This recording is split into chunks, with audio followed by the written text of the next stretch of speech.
বন্যার কারণে পিছিয়ে দেয়া সিলেট শিক্ষা বোর্ডের এইচএসসি এবং সমমানের পরীক্ষা শুরু হয়েছে আজ থেকে। মঙ্গলবার তথ্য ও যোগাযোগ প্রযুক্তি বিষয়ের পরীক্ষা দিয়ে এই বোর্ডের এইচএসসি পরীক্ষা শুরু হলো। শিক্ষা বোর্ডের তথ্য মতে সিলেটে 33টি কেন্দ্রে 35,620 জন শিক্ষার্থী আজ পরীক্ষায় অংশ নিয়েছেন।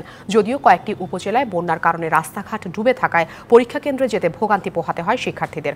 একই চিত্র মৌলভীবাজারেও। হাগালুকি, হাওর ও 3 উপজেলার নিম্নাঞ্চলে পানি অপরিবর্তিত থাকায় প্রতিকূল পরিবেশ এবং জলমগ্ন রাস্তা অতিক্রম করে পরীক্ষায় অংশ নিয়েছেন শিক্ষার্থীরা।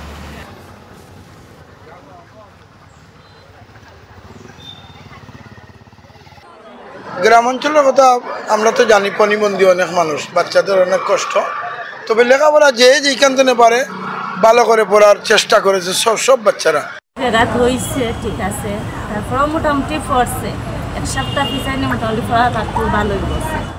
নগদের কাছে সব গ্রাহকই প্রিয়, তাই তো সারা দেশে ক্যাশ আউট চার্জ সবচেয়ে কম।